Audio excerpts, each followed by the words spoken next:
Hello, good afternoon, and welcome to today's edition of Daily Record Hotline Live. Myself, Keith Jackson. As you can see, no Daniel Caw, which is a disaster because it means that I need to host. But I'm delighted to say that we are joined live from Lisbon by our Daily Record's very own Michael Gannon and Ryan McDonald, who are both over there covering Celtic's pre-season stuff. They got the first game of that trip up and running yesterday, lads. Not a brilliant result, but it all sounds a bit low key, to be honest. Aye, it's all very pre-season. I mean, how many of these have you seen, Keith, through the years? I mean, these games, you look back in about 20 years' time, you go, I can't remember these kind of games. Yeah. It's just about, I think the first two or three are all about minutes in the pitch. So the scorelines are almost irrelevant. It's getting a bit of game time in the legs. And at the weekend, this weekend, they got the guys back, guys like Kieran Tierney coming back, Anamura, Bison Maida. So for them, it's all about getting the pitch and get some minutes in the legs. As for the result, there's a couple of wee mistakes, wasn't there, from a couple of young guys and all that stuff, from the kids get game time. But Rio Tati getting back, looking pretty sharp for his first game back. He got a goal as well, didn't he? Got a goal as well. Yeah, he looks as he's pretty determined. We've got a bit running, and then today's website and newspaper as well. With him, his ambition for the season, he sounds pretty motivated for the new season, which will be good news for Celtic fans. But yeah, but it's very, very pre-seasony. Want to hit the Men in Black memory pen. We'll remember it by tomorrow. Right, well, folks, feel free to get your questions in for Michael and Ryan. If there's anything related to Celtic's pre-season that you need to know about or want to ask the guys, then contact us through the usual socials. I'm guessing, Ryan, that the big thing from a Celtic perspective was just seeing Kieran Tierney back in a Celtic shirt and back in Brendan Rodgers' back four. Yeah, the best way to sum it up is low key. Essentially, what he said. No fanfare at all. Obviously, there's no fans inside the stadium. It was behind closed doors, and yeah, I suppose it was a kind of a welcome sight to see him back in green and white. It's obviously been a long time coming, and he looked fine. He slotted in fine at left back. To be honest, he wasn't really involved all that much, but it's 45 minutes in the tank. You can see that he's still got a long way to go to get up to kind of match speed and full match sharpness. So it was a decent run out, and you'll only get better for you. In terms of what Brendan Rodgers was looking for, lads, does he feel as if he's getting there, as you said, get the legs move and get some minutes in the tank? Is that really all this is? But it's building up, isn't it? Because it's Sporting Lisbon on Wednesday night. I think this is when we'll start to see the real kind of Celtic coming out. I mean, I was there in America last year when they played against DC United, then they played Chelsea and Man City, and it was like we're almost kind of taken aback by how well they played and how intensive it was. The intensity of the games were. It was a real kind of dry run for the league and for Europe. And I think they want something similar, because the games have been other friendly games, right? And listen, see a friendly match, see if you get gubbed, you go, it's only a friendly. And see you win, you go, great confidence boost. It's always the games you play with these friendlies, don't you? But there's no doubt the games last year, I think they gave Celtic a major spring in their step going into the season, and then they carried that momentum at the start of the league. I think they won 16 or 18 the first 18 league games, and they won the league for them. That broke Rangers early doors, and then they were recovered, and that was the season pretty much wrapped up. So I think these games are actually going to be really important for Celtic. The big thing is they're nowhere near where they need to be in terms of squad-wise. They're still, I think, at least 2 or 3 first-team players away from the squad. But I don't get the sense that the manager's panicking. He's been in this movie before. You need to wait a bit longer to get the kind of guys in the door, and he has got 6 weeks left in the window, so he isn't particularly run about with his hair on fire. No. Yet. But Celtic do need to get a wee nudge on at some point and get these guys in the door, because league seasons, I mean, maybe they think they can get through the first half, the first month of the season, the league, with what they've got, because I've got a strong squad, but they still need to get 2 or 3 decent name signings in the door, I think. Yeah, well, on that, William Sloan has asked, how did the Japanese left-back stroke centre-half do? Yeah, I thought, again, he's obviously caught the eye in Cork on Tuesday night, and once again, he replaced Kieran Tierney for the second half, and he was absolutely solid, Playing at left-back again, Ryan? Playing at left-back again, yeah. So he was absolutely solid, did some nice passes, some nice touches. Again, maybe wasn't tested that much defensively, but yeah, he never really. He stood out once again. He never really put a foot wrong. So we did speak to Brendan after about Anamura, and he said essentially that he's just going to see out the course of pre-season, see how he goes, and yeah, that could obviously if they come in, if they sign a left back. Sorry, somebody's coming in the door here. If there's a new left back coming in, sorry, I'm going to go. Sorry, I lost my train of thought there. So So you're getting kicked out? Just to explain, you guys are in your city centre hotel. We're in here in the executive working area. It's called. So you just about get kicked out the executive working area? One of our executive chums just coming in there. That was all. I think a new left back could depend on how Anamura does throughout the course of pre-season. That was certainly the kind of impression that Brendan was giving us after the game. So yeah, he's off to a decent start, and he can prove the surprise package. Yeah, I just don't think that you're going to see him get chucked into a high risk game at this stage in his career. Mm-hmm. He played 20 games or something like that in the top flight in the G League. The rhetoric around him was, I think, a bit weird. I mean, you think he won a competition? I mean, it's like, oh, he's not that bad. I know.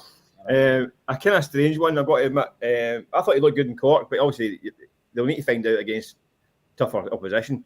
If he gets a game against Newcastle or something like that, I think that'd be interesting to see how he copes. Mm-hmm. But I think it'd be a major gamble for Celtic to go in with that as a backup for. He's not actually left back either. Mm. I mean, he's played centre back all season. He's only a handful of times played left back, so it's not a role that he's particularly used to either. So yeah, I would think it's another one of these little kind of pre-season stories you get sometimes, like someone who you maybe don't expect or don't see much of doing quite well. But then by the time you get to September, October, you kind of forget all about them a wee bit. I mean, I think. Well, you said at the start, Mike, that Brendan Rodgers got a lot of work to do in this transfer window. So if we throw a left back in, where else are we going?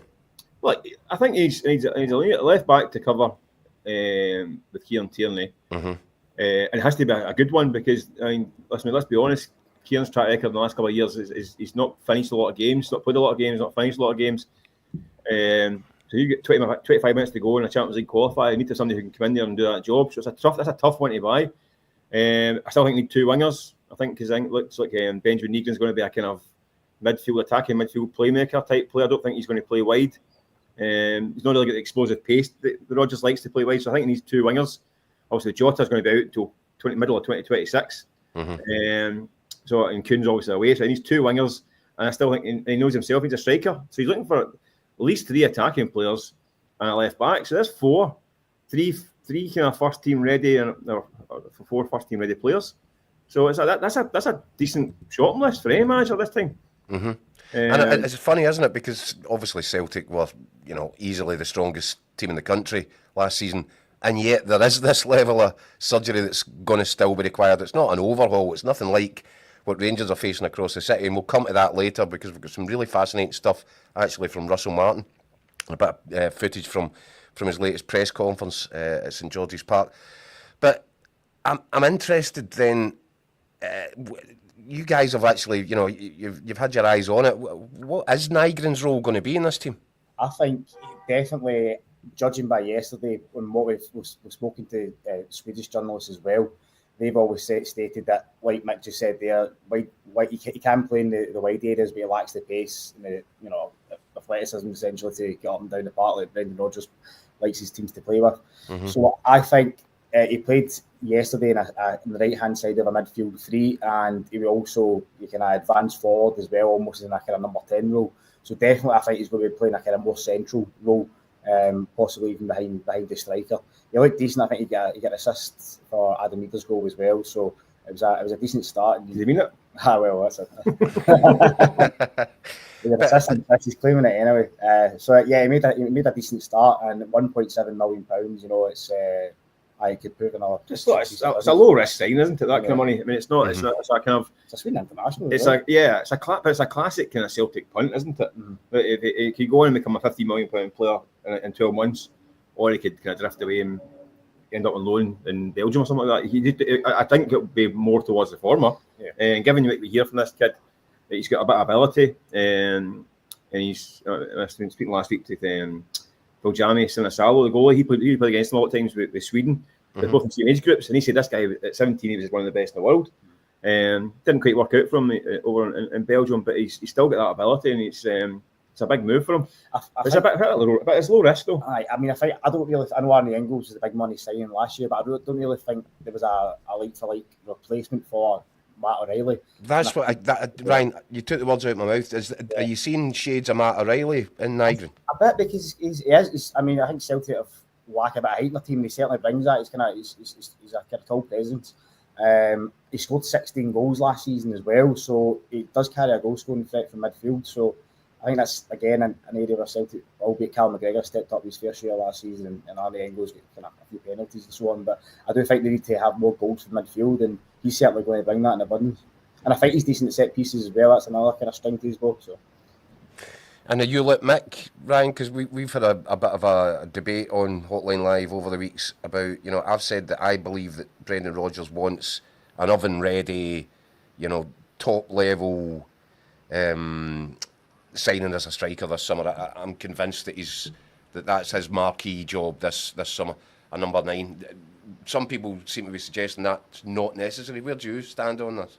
Yeah, well, that's the thing. There's just, kind of Mick touched upon it. I think there's gaping holes in this Celtic team now. Kyogo's lost, not replaced him.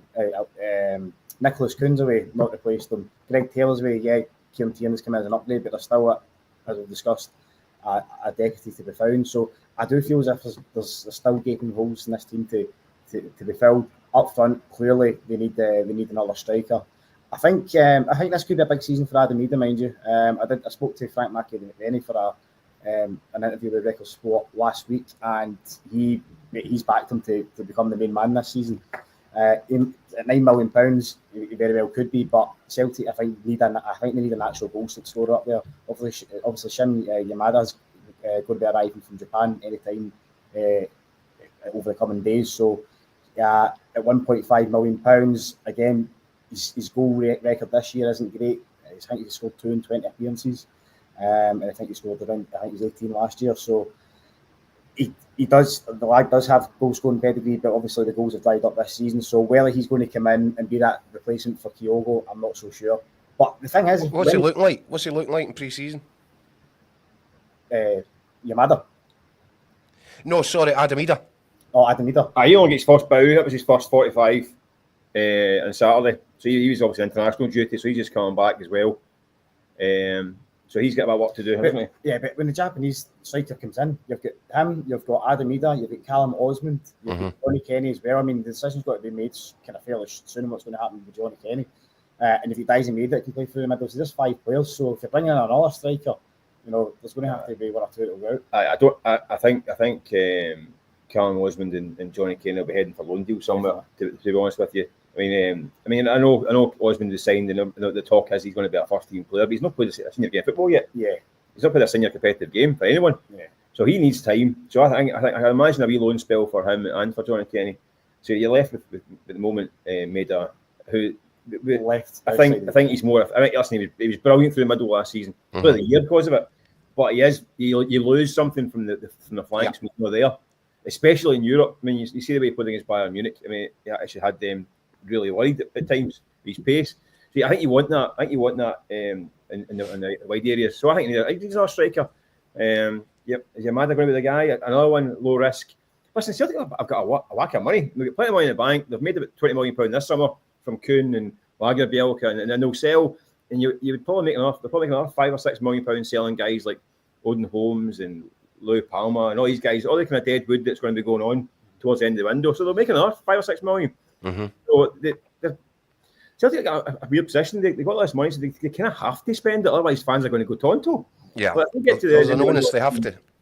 Only spent a handful of change on these guys. There's going to be questions asked. It happened last year, and they end up spending over the odds. I know people get barter either in Engels over their transfer salary or their fees, but it wasn't their fault. The fees were so inflated, and they probably played over the market value for the guys because they waited so long to go and get them. Anamura wasn't a £9 million signing. I mean, they could have had her for 4 or 5, 6 months earlier. And likewise, Engels, the fee went up by the week when a few other targets kind of fell through. But so it's kind of on their own making. So they'll get plenty of money in the bank, and if they don't start spending it, they're going to have to answer to the fans, I think. They're going to have to answer to Brendan Rodgers as well, I would have thought, Michael. Well, this is what I don't understand, because when Rodgers come back, obviously the big talk was the next level, Europe, investing heavily to Europe. That didn't quite work out. I mean, the first window was a bit of a disaster, really. There's barely anybody left in that window. That was about £2 million players. None of them, hardly any of them, seen the light of day ever since. Yeah. Last year was a different approach. They went big late on a handful of players. It worked to an extent, I think. Although you look at two of the guys who were on the bench for the cup final, or two subs, in the cup final. One of them was on the bench. This year we'll wait and see, is it going to be a kind of hybrid approach? They're going to be the big signs and that's what I think. I think we're witnessing that in process just now. Yeah, but I still think that, listen, the Celtic board are going to feel pressure to spend money, but they need to spend it wisely as well. They can't just do it. I mean, last year I think they wasted a wee bit of money. They kind of did a wee bit. So this year it's going to be interesting to see how they do it. I mean, I've said this before, but I feel as if there's going to be a big money signing coming in, it's going to be after the Champions League. But then I know that defeats a puppy because you're gearing up and you want them in for the Champions League. I can't understand why would they gamble on that qualifier? I mean, they need to have quality in the door to get through that qualifier. I mean, it's literally the catch-22. And they've got the money in the bank, Mick. You're right. I don't understand why you would wait for that. I can't. It's beyond my kind of mental capacity to work out why they do it like that. And I think you look at it. That £17 million essentially should fund the transfer kit for the summer for Nicholas Quinn. I think it will, because they tend to spend kind of £18-20 million in the season anyway. Possibly Jeremy Frimpong money as well. I think that's quite as much. What one of our guys just said there. That wasn't quite as much as I mean, this people are saying it's a 5.5 million. It wasn't 5.5 million. It wasn't, by the way. It was far less than that, maybe half of that, I think. But it's still there. You're right. It's still another £2.5 million in the bank as well. So they've got plenty of money. I think they will spend it. Listen, the Celtic board will be sitting knowing they have to spend this money. If they don't, they'll be pitchforks at Parkhead.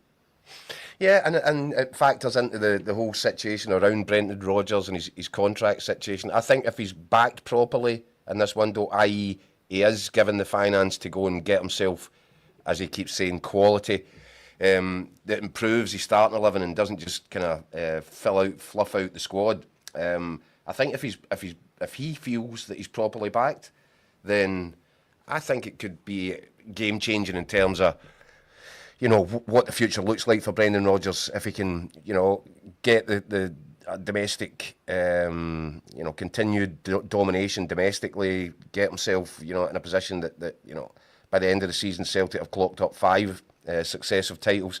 I think all these things feed into it, and if he feels that he's getting his way in the transfer market and the board are listening to him and respecting his wishes, I think you could be in a situation this time next year when Brendan Rodgers is ready to go all over again. Well, I think this next fortnight, 3 weeks, are going to be huge in that respect then, Keith, because when they first come back, when they turned Celtic, the talk was taking Celtic to the next level, right? Yeah. Are Celtic, at this point in time, are Celtic stronger now than they were in the summer of 2022? And you have to say they're not. Mm. I mean, since then, O'Reilly's gone. That summer, Jota was sold. I mean, Jota 1.0 was a different position than the 2.0, unfortunately. But O'Reilly went, Jota went. You look at Kyogo's gone, now Kuhn's gone. So are they strong? Are they in a stronger position now than they were when they won the treble 3 years ago? I don't think they are. Mm-hmm. So the progression hasn't quite been. Listen, they've won back-to-back doubles, so they've been successful. But is that team now up against a team from 2022? What team would win? And I think the 2022 team is stronger. Yeah. So that's not progression, but it could be progression if they get the business done in the next month or so. I mean, we spoke to the manager after the game yesterday as well, and we asked him about his contract, and he said he did confirm that he did meet Dermot Desmond and some other directors during the summer, but he was kind of reluctant to go much further than that. He was keeping his cards close to his chest, and we kind of pressed him on the contract issue, saying, you know, it's the usual kind of generic answers. Yeah, it's kind of my focus is on this pre-season, and you know, it's a long year ahead and all that kind of stuff. So he was hesitant to kind of tell us which way he was thinking. So I think I agree with what you guys are saying. I think this transfer window could. I think there's not going to be any decision until after the transfer window shuts. So a lot will rely on this.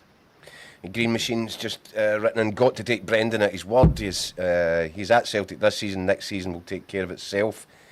And Mark Fairfield, a regular, says Celtic need to know the fans will turn if this gamble with the Champions League qualifier fails due to penny pinching. Still not over being outgunned by Norwich for Quistgarden. BR has never ended stronger after the window. Brendan Rodgers has never ended stronger after the window. Not entirely sure what it means, but I think Mark is suggesting that there is an obligation on this Celtic board to back the manager and do it quickly. Listen, I know how they'll be feeling right now, because sitting against this window with the sun beating my back here, I'm getting slowly barbecued here from behind. I can I'm getting a pig on a spit roast here. And that's Mick, come on now. We don't need to hear about your spit roasting. Not a nice mental image, is it? No. But listen, I think I'm sitting sweating here. They're going to be sweating if I don't get these deals done, because. And listen, by the way, the punters have coughed up again for season tickets. There's 25 million quid in season book money sitting there as well, and that's bought with blind faith to what's coming this season. So there's a kind of duty bound to spend some of this dosh, because a lot is coming from them as well. But it is early days. They'll spend it. It is early days. But it's not that early, Mick, because football's back. The Premiership League Cup ties are up and running. I don't know if you guys paid even the slightest bit of attention over in Lisbon yesterday, but there's 3 scorelines in particular that I want to discuss with you before we move on to Rangers and Russell Martin, and a very interesting throwing down the gauntlet moment really to Jack Butland. But the 3 games that leapt off the page for me yesterday, Hearts winning 4-1 at home to Dunfermline. Loris Shanklin scored 2 from the spot. So there's a good bit of business that seems to be paying dividends already. Brechin 0, Falkirk 7, which tells you that Falkirk are in flying going into the return to the top flight. I know that these are early days and you'll say it's only Brechin, but to score 7 goals in any game suggests that they've got their tails right up. And then there was Dundee 0, Airdrie 1 at Dens Park, which, given that Stephen Presley kind of knows that he's up against it in terms of winning the hearts and minds of the punters at Dens, that's hardly the start that he wanted to get off to. No, I still laughing at his opening gambit when he got the job, because if you're looking at a guy who wins trophies and all that stuff, I'm not your man. He's nothing if not honest, Big Elvis. Listen, the big man's great, isn't he? Not the start he would have wanted. He's looking to win over people and win over some friends early. That's not going to help, is it? But this competition is a minefield for teams like this, because they're nowhere near ready for the season. They're still building squads. I mean, it's a treacherous competition. There's managers in the Premier League who have lost their job after this competition. The season's not even started yet. Well, as you say that, Mick, Presley should go already. There you go. There we go. First week in the gig. A bad start. A worrying kind of start. But it's really, really early, and it's still pre-season as such. I know this I'm not a huge fan of it, the group stages in the League Cup. But it's better than friendlies, isn't it? I know, but for clubs, it's an extra. I know they get bodies, they get fans in the games, it makes money for them, but they've got to pay contracts earlier than they've done before, and I say managers can get their books before the season even started. So I don't know. It's not something I'm not sure about it, but I'm pretty sure Stephen Presley's not sure about it either now. Behind the 8 ball after the first game. That's an interesting one. Again, new boss Derek McInnes at Hearts. Listen, that scoreline sounds nice and easy, 4-1 against Dunfermline. I don't think the details would suggest that it was just as easy as it looks. I think it was 1-1 for a long spell, and Shanklin got 2 goals late on in the second half to put a bit of breathing space, make it 3-1, then obviously 4.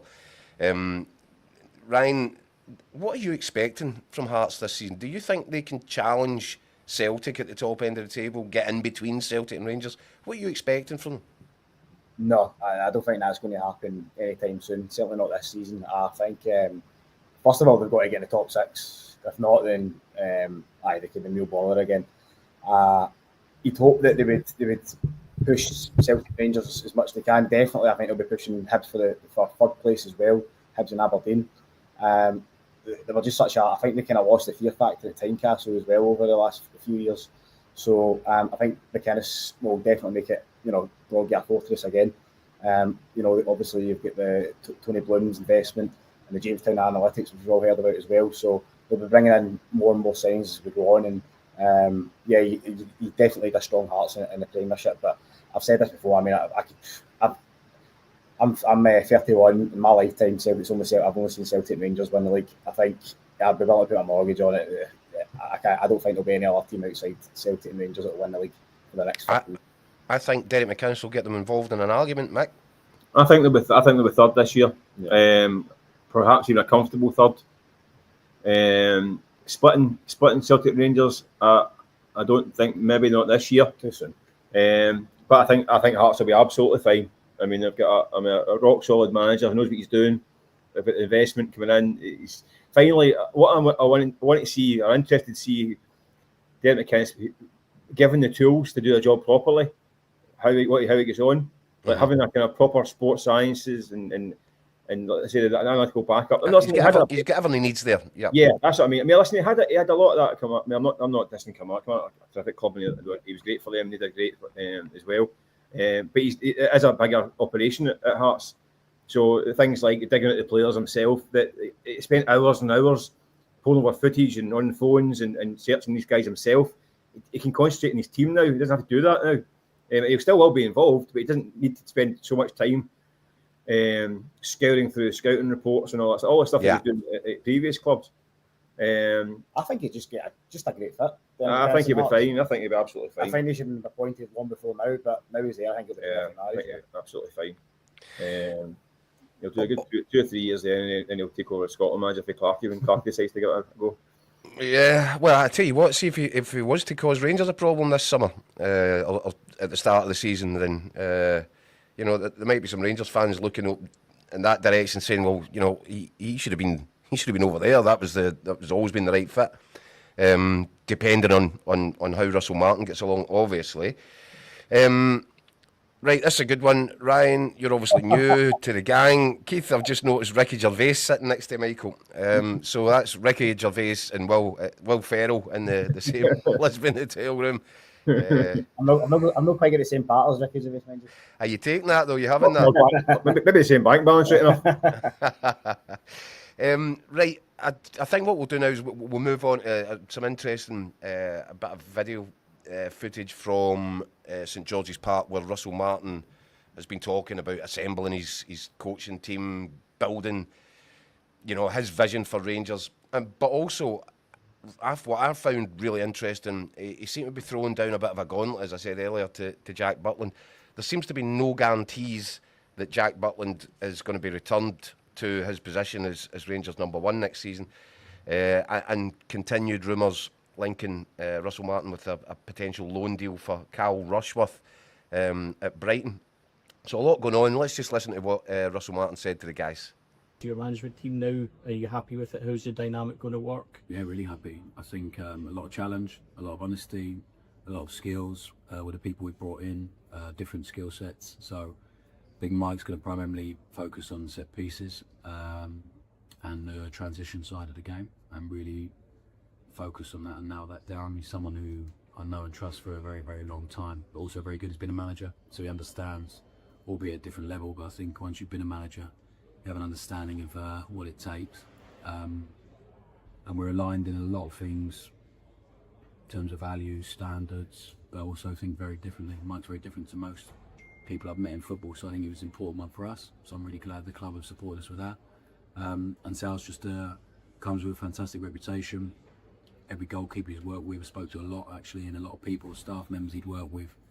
And in football, it's hard to get everyone to say you're a good person and good at your job, but everyone did about him. So I've been delighted with what I've seen from Sal already. In terms of the goalkeepers, I mean, Jack was obviously #1 last year and had a dip in form and lost his place in the team to Liam. I mean, how do you assess Jack in that battle for that #1? Yeah, I don't believe in a #1 and 2 thing. I think you need to have 2 good goalkeepers, ideally 3 at a club like this. So I think it's the same as any position. We'll keep assessing what they can do, what they can't do. We have 2 good goalkeepers, we're fortunate with that. But if there's someone that was desperate to play here and we think can help us, it's the same at any position. As long as it doesn't affect other things in the balance of the squad, then we'll always look to it. But at the minute, I've been happy with him tonight. You've looked at Jack, I mean, have you seen his confidence risen? Have you seen him sort of inching back towards the big goalkeeper he was? I wasn't before, so I can't tell you where he was and where he is now. What I've seen is a guy that really believes in himself, has made some outstanding saves in training, is willing to do the stuff we're asking him to do with the ball at his feet, as is Liam. So they've been great, both of them. Who's really surprised you? Who's caught your eye? You touched, I think. I think a few of the young guys. Josh Gent was a great, really outstanding young player, but physically has a lot of work to do because he's only 17. Zander Hutton's a great kid, willing to learn. Finley Curtis has been really outstanding. I don't want to put too much pressure on these guys because they're so young, but they've been really, really good. I've been really impressed with them. Can I ask you about the training? We watched training today, and one of the things that was noticeable is how quickly you want them moving the ball, 1 and 2 touch. This Rangers team has been criticised in the past for maybe lapsing into sterile possession and side to side. Is it about instilling better habits into them? I think it's all about habits. So I think the first couple of weeks have all been about instilling some good habits and some principles that are going to be, whatever formation we play, they're going to be so important, always important. Whether it's the first minute, the last minute, we're at home, away, Europe, the league. So I think it's been about trying to instill some good habits and make sure that does become habit for us. And I think when you need a plan with the ball and everything needs to have a why, and the lads are really understanding that purpose, and there'll be times for us to play really quickly and really aggressively. There'll be times for us to be patient, but never slow. So it's about being calm but quick. And the ball has to travel quick because the ball travels faster than any player can. So I think just they starting to really understand that now. And then the more games we play, the more feeling I have of when to change the rhythm of the game. But the ball has to travel all the time. It can't just be stationary. Even if we are a little bit, at times have to be waiting their position, the ball needs to travel so quick. How important is that? How important is that, Ross, that players understand why? Because there'll be times when it's difficult. You referenced that even in the pre-season game. Is it fundamental that they understand the whys, not just the methods? Yeah, always. So I think if we can to convince someone, they have to understand why they're doing it and what the benefit is to them individually, in their unit, as a group, as a team.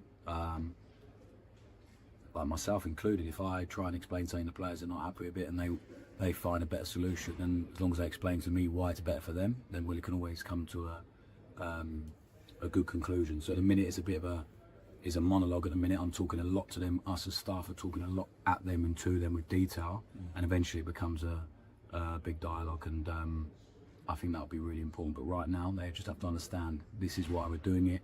Hopefully we give them a clarity, and then after that we'll find some more solutions together. Talk's a good game, didn't it, guys? What's your thoughts, Ryan? What you anticipating that a Russell Martin Rangers is going to look like this season? Quite a lot better than they have in the last few seasons, that's for sure. Barry, you can probably tell we've turned the I can see that. I was getting heat stroke. I had to take evasive measures quickly there. I think they've got 7 new signings through the door, including Lyle Cameron as well. So I think they're going to have a completely different identity. Obviously, Russell Martin, I think the big reason why he's been brought in is because he's got a style of play which Rangers haven't had for so long. I think he's got a real kind of, and he has to get fans off seats again. He needs to, get Ibrox rocking again, get fans on side, and he needs to do that by winning early. I think it's going to be a massively tall order to get through this Champions League qualifier with Panathinaikos. It's unfortunate that it's come that early, but I think fair play to Rangers because they're doing their business kind of swiftly this summer. As I say, they've got 7 new players in already. I know we'll talk about Jack Butland in a minute. That position's maybe up for debate, but looking at, obviously they're tapping into the English market as well, so they're really adding a British core to the dressing as well, which I think is important. You look at title winning sides across Celtic and Rangers for the last however long. There's always been look at Walter Smith's team, had a real Scottish core, Stephen Whittaker and Chris Boyd, etc., Kenny Miller. So I can understand why he's tapping into the English market, and I think hopefully we'll have a genuine title race this season because it's been badly missed. I've written this about this in a column for tomorrow, Mick, making the point that these signings that Rangers are making, they're taken individually, they're hardly headline acts, are they? I don't think that, if Celtic look at any of these players that are coming in, they'll be quaking in their boots about, look at this, Joe Rodwell or Thello Arsgaard. They're not mega signings, and yet there's something quite strategic and targeted about the way that they're going about their transfer work. For the first time in a long time, it looks as if they're working towards a plan, and I think that's quietly impressive. And you need to see what it looks like on the pitch, but at least this time you can recognise a profile and a need for certain types of players in certain areas of the pitch. You can see what they're trying to do.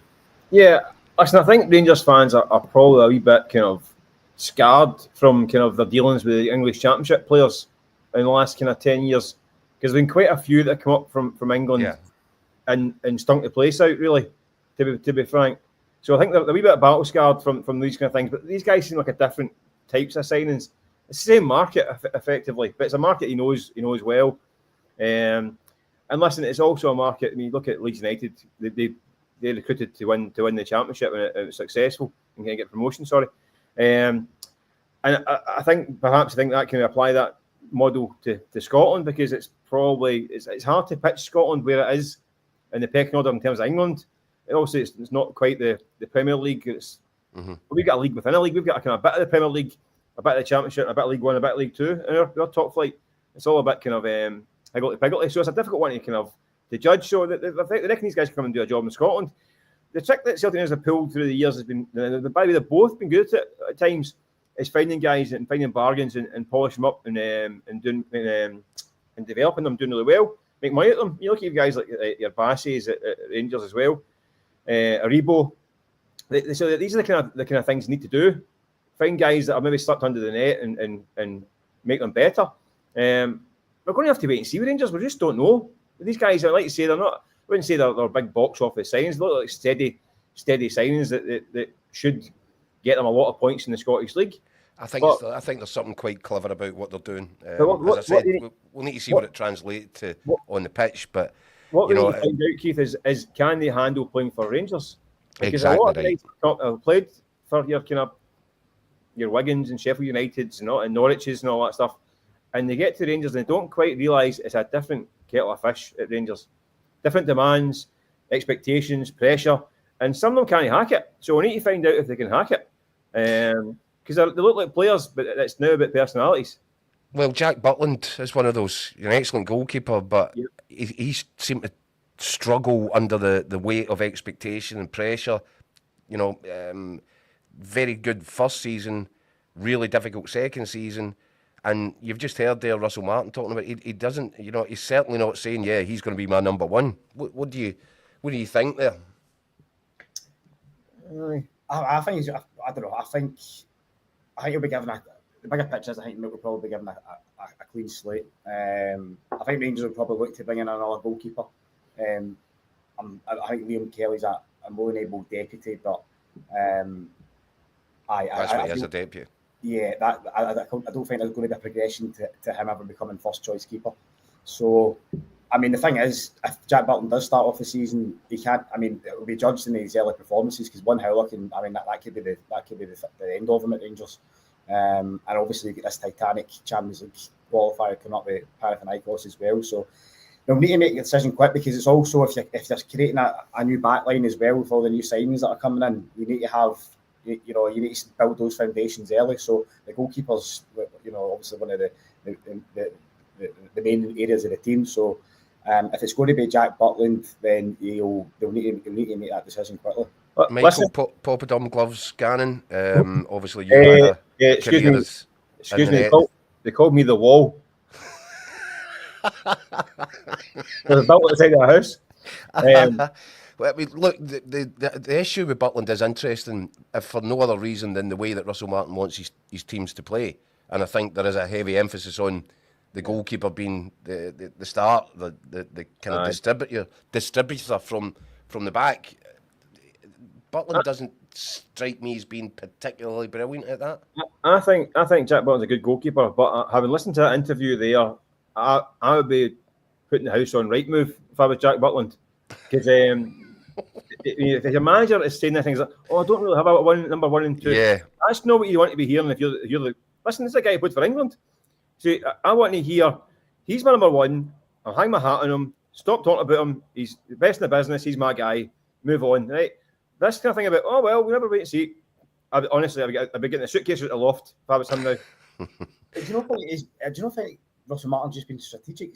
As I say, at the end of I know he kind of came back into the fold towards the end of the season, but as I said to you earlier, one mistake. If Russell Martin says this is my number one keeper, then Jack Butland makes an error in the Panathinaikos game, you can't, he's already. I think he's looking for a goalkeeper, and I think He's definitely looking for a keeper. But I think the writing's on the wall. I mean, anything else? I think that to me doesn't sound emphatic in terms of his future.